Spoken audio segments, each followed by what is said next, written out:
Hello and welcome back to the Fantasy Guild. Guys, you haven't even really given me an opportunity to soak in that we've just hit well over 100 subscribers since the last video. So I just want to start off this video by saying thank you so much. But without further ado, in today's video, maybe in your D&D campaign you've had a spell of wholesome encounters, you know, ambushed by bandits, holding off goblins or kobolds. Maybe you fought against a greater evil. But today I thought we would try and take a wee bit of a spookier twist on things and paint up a mini of an undead orc.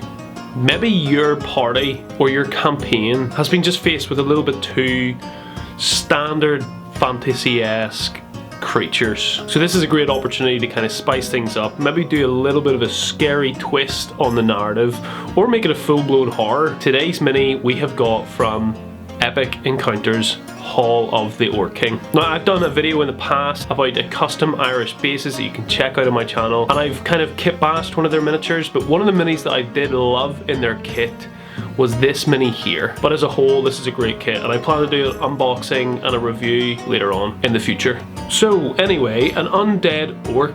Well, what kind of stat block will we use for this? I'm not too good at creating my own stat block, so maybe if you guys have experience in that, you could make one up for me. I've searched everywhere for one specific to this, but I can't. I found a really good stat block for this orc specifically, and I'm going to throw that up on the screen right now. But I thought, just to give you guys a wee bit more of a context, if you're a DM or if you're just interested, I've also found this stat block here, and this is kind of just of a general undead or zombie creature that your party could encounter.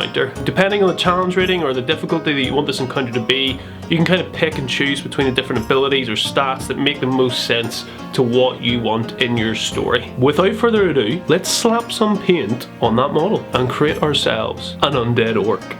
To start off with, we're going to use Creed Camo, the contrast paint, and I'm just going to cover up all the orc's skin. Every orc needs to be green, as they say. I don't know if they say that, but I say it. And then we're going for Mephiston Red for all the armor plates on the model. This will really help the green stand out as well as make the armor stand out in its own right. Green and red are always a really fun favourite of mine. Wildwood contrast paint. I'm just going to slather this across the lower part of his kind of kilt. Ungoro flesh, usually I would go with Rakarath flesh for kind of linens and stuff, but because this guy is undead, I wanted it to be more of a dirty look to it. And of course then we're going to just go across most kind of clothing or armor that this guy is wearing and give it a light brush of this. The idea of this is just to tie it all together, but equally give all these surfaces a really dirty, dark colour. The choice I went for his kind of highlight of his skin was Ogren Camo, and this is because it's more of a sickly shade of green. You know, if this guy is dead essentially, then I wanted him to really look unwell.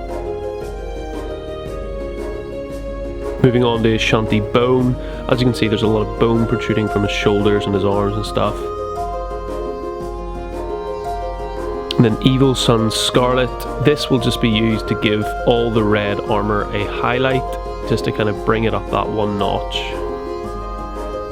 Squig Orange. I went back and forward on what colour to do the belt, but I thought orange would kind of tie the other colours together, whilst also standing out in its own right.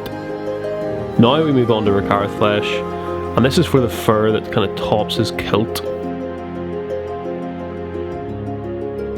This is the first time for me. Blood for the Blood God. It's a technical paint. It turns out when it dries like blood, so all these protruding bone elements, I wanted to give them like that wee bit more of a visual pop to it, to make it look a wee bit more realistic, and as you can see there, it turned out actually really well. I'll definitely be using this again. Rhinox hide is a darker brown, and we're just using this for the handle. Moving on to Brass Scorpion, which I didn't want to go for like the normal kind of golds, the brighter colours. I went with this because it's darker. I'm just giving all the metal just a slight coat of this. And then good old Lead Belcher. We're just doing the trim of the gauntlet, and then obviously the flail itself.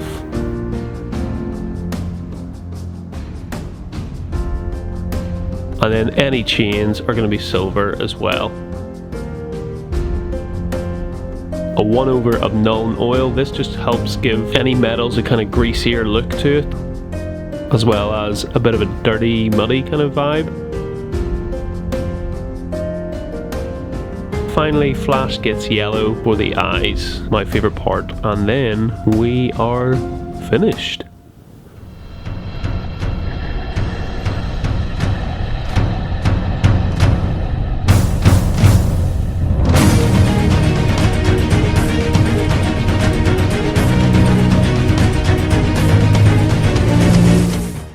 And there we have it, guys. There is our mini done of the Undead Orc. I really think there is a lot of scope for creating a kind of cool Halloweeny scary encounter. Maybe you're roaming through a graveyard, maybe your party has just beaten a band or a tribe of orcs and someone or something has raised one that they killed to come back after them. So if you have any ideas, let me know in the comments below of how you might use this in an upcoming campaign. And guys, thank you so much for all the support.